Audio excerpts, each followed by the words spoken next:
আরে দেখুন কিভাবে স্প্রে করে মাংসগুলাকে পাথর বানিয়ে দিল।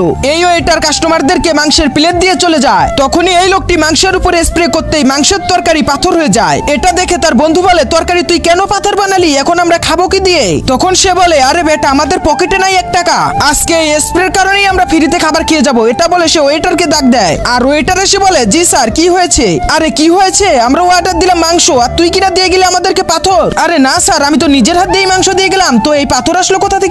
তখনই সে বলে, আরে নাটক করছিস তুই, দাঁড়া আমি এখনই থানায় ফোন দিয়ে জানাচ্ছি। তখন সে বলে, না না স্যার আপনি পুলিশকে ফোন দিবেন না, আমি একজন গরিব মানুষ, আমি এখনই আপনাকে আবার মাংস এনে দিচ্ছি। আচ্ছা ঠিক আছে, ফোন দিলাম না, তাহলে যাও তোমার হোটেলে যা যা আছে সবকিছুই আমাদের জন্য নিয়ে আসো। আচ্ছা ঠিক আছে। এটা বলতে না বলতেই পুলিশ এসে বলে, আরে তোমরা এখানে চিল্লাচিল্লি করতেছো কেন, কি হয়েছে? তখন ওয়েটার বলে, স্যার আমি ওদেরকে মাংস দিয়ে গেছি আর এখন তারা বলছে আমি নাকি তাদেরকে পাথর দিয়ে গেছি। তখন সে বলে ওঠে, স্যার দেখেন এখানেই প্রমাণ আছে এটা মাংস না পাথর। আচ্ছা ঠিক আছে ওয়েটার, তুমি আমাকে সিসি ক্যামেরার রুমে নিয়ে চলো। তখন এই লোকটা বলে, আরে বন্ধু পুলিশ তো সিসি ক্যামেরা চেক করতে গেল, এখন তো আমরা ধরা পড়ে যাব, চল তাড়াতাড়ি করে এখান থেকে আমরা পালিয়ে যাই। এদিকে পুলিশ সিসিটিভির ফুটেজ দেখে বলে, এখানে তো দেখতেছি তুমি মাংস নিয়ে যাচ্ছ, তাহলে ওরাই কোনো কিছু গোলমাল করেছে, চলো আমার সাথে বাহিরে। এটা বলে পুলিশ বাহিরে এসে তাদেরকে বলতে থাকে, আরে বেটা সিসিটিভিতে দেখে আসলাম ওইটা তো ঠিকই তোদের টেবিলে মাংস দিয়ে গেছে, এখন সত্যি করে বল মাংস কি করেছিস? সেটা বলে এদিকে সেদিকে তাকাতে স্প্রের বোতলটি চোখে পড়ে যায় আর স্প্রের বোতলটি নিয়ে তার গায়ে স্প্রে করে দেয় আর সঙ্গে সঙ্গে সে মানুষ থেকে পাথর হয়ে যায়। তারপরে কি হলো তা দেখার জন্য অবশ্যই এই ভিডিওতে লাইক করে চ্যানেলটি সাবস্ক্রাইব করে কমেন্ট বক্সে পার্ট 2 লিখে যাবেন।